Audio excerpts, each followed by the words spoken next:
میرے بچے جو ہے 8 تھے، ان میں سے اب یہ 7 ہیں۔ دیکھیے میرا بیٹا محمد کامران ہے، یہ آئل ٹیکنیشین تھا، برٹش پیٹرولیم میں کام کر رہا تھا۔ اسی وقت اس کا رابطہ ہوا ہے، کہیں سے جاب ملی ہے، کسی آئل کمپنی نے اس کو جاب آفر کیا ہے ترکی میں۔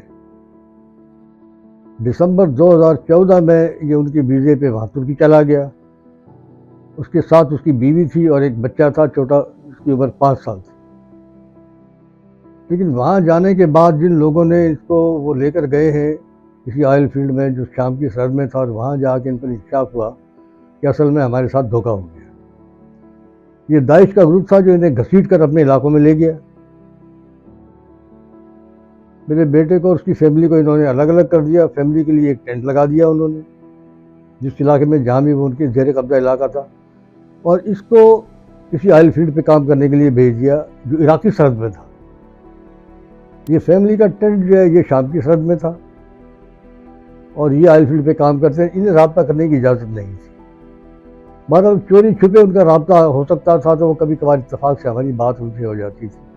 بہت تکلیف دہ حالات میں تھے۔ یہ عرصہ گزر گیا، لیکن جب داعش کو شکست ہوئی اور یہ سارے تتر بتر ہو گئے تو انہیں بھی اپنی جان بچا کے فرار ہونے کا موقع ملا، لیکن چونکہ راستوں سے واقف نہیں تھے، اب انہوں نے جہاں کبھی جانے کی کوشش کی ہوگی تو یہ وہاں مخالف جو داعش کا دوسرا گروپ مخالف تھا، جو اب اس کے بعد میں نام معلوم ہوا ہمیں کہ PK کے گروپ کا نام ہے، انہوں نے بے تحاشا سینکڑوں ہزاروں لوگوں کو گرفتار کیا۔ میرے بیٹے کو انہوں نے ایک جیل میں ڈالا، جیل کا نمبر تھا POD 1، یہ ہکاسا کے علاقے میں تھی۔ اس کی علم ہمیں جب ہوا، جب فروری 2019 میں اس کا ایک لیٹر مجھے ملا ریڈ کراس کے تھرو، تب مجھے علم ہوا کہ میرا بیٹا اس جیل میں انہوں نے رکھا ہوا ہے، اور اس کی فیملی کو ایک اور کیمپ میں، جس کا نام روج ہے، روج کیمپ کہلاتا ہے۔ یہ 2 بڑے کیمپ ہیں، ایک روج کیمپ ہے، ایک الہول کے نام سے۔ الہول بڑا قوم ہے، بہت بڑا کیمپ ہے، روج کی چھوٹا ہے۔ فیملی کو وہاں رکھا گیا، ٹینٹ دے دیا گیا۔ اب اس کے بعد کی جو میری معلومات ہیں وہ ساری کی ساری یہ انٹرنیٹ کے ذریعے کہ کیمپوں کی صورتحال کیا ہے۔ لیکن پھر یہ ہوا کہ اب انہوں نے بہت عرصے تک ان کو، اب جو بھی تھا ان کا کھانے کا، پینے کا، رہائش کا، یہ NGO جو ہے انتظام کر رہی تھی وہاں۔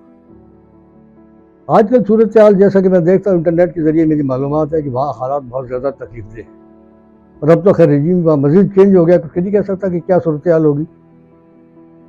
میں نے اس دوران میں جو اپنے طور پہ کوشش کی، خاصی کوشش میں نے کی، سرکاری اداروں کے ساتھ میں نے رابطہ کیا، منسٹری آف انٹیریئر کو میں نے اپروچ کیا، منسٹر فارن افیئرز کو میں نے اپروچ کیا، ہیومن رائٹ کمیشن کو میں نے اپروچ کیا، انٹرنیشنل ریڈ کراس کو بھی میں نے اپروچ کیا، لیکن یہ کہ اب تک کی ہوئی میری ساری کوشش جو کامیاب نہیں ہو سکی۔ شاید اللہ تعالیٰ کو یہ تجربہ ہماری منظور ہے۔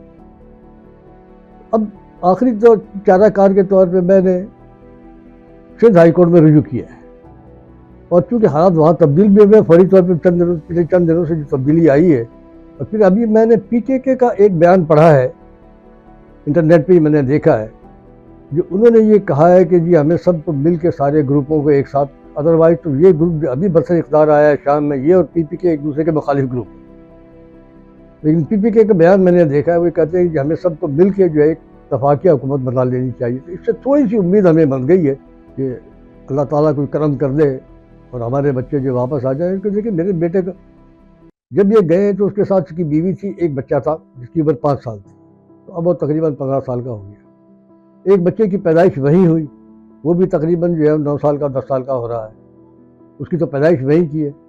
جو یہاں کے ان کا ریکارڈ میرے پاس موجود ہے، ان کی برتھ سرٹیفکیٹ ہے، ان کے اپنے جو بھی اور ڈاکومنٹ ہیں، اسکولنگ سرٹیفکیٹس ہیں، سب کچھ اویلیبل ہے میرے پاس۔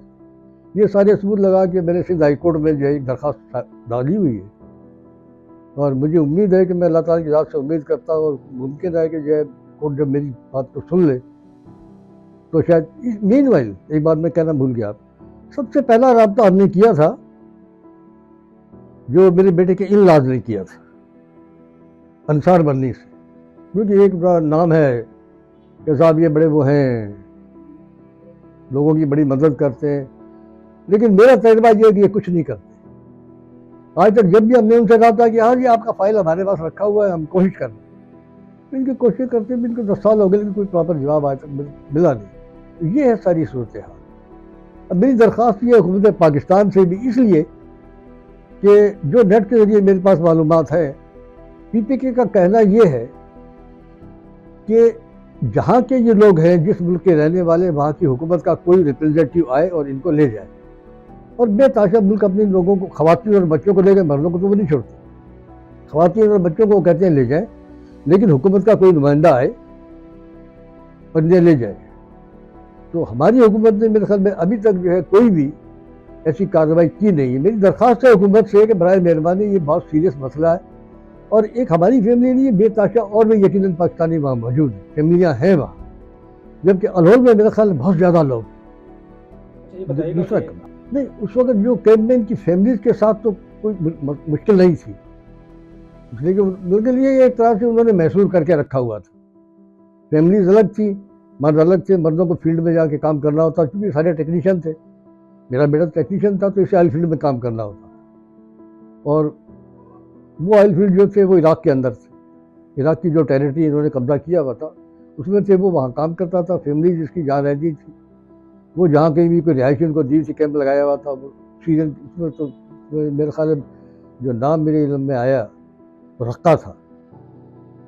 رقہ میں کوئی کیمپ ان کا لگا ہوا تھا یا کوئی رہائش انہیں دی ہوئی تھی. فیملی اس وقت تک تو آرام سے رہتی تھی جب تک ان کو شکست نہیں ہوئی تھی. شکست ہونے کے بعد جب سے پی کی کے انڈر میں کنٹرول میں آ گئے، اب پی کی کے نے ان کو محسوس کر کے رکھا ہوا ہے.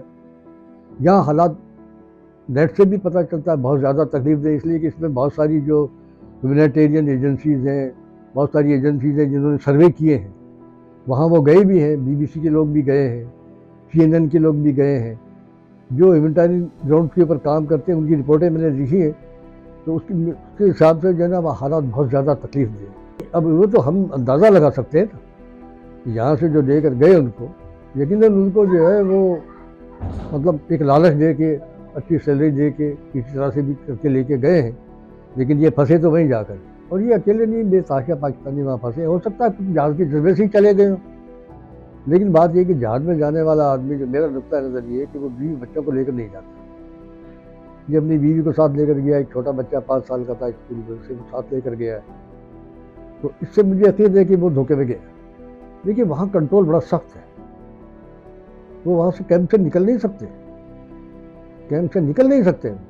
وہ تو پی کی کے کا کہنا یہ ہے کہ جس ملک کے یہ باشندے ہیں، ان کی گورنمنٹ کا کوئی بھی آدمی آئے اور ان کو لے جائے.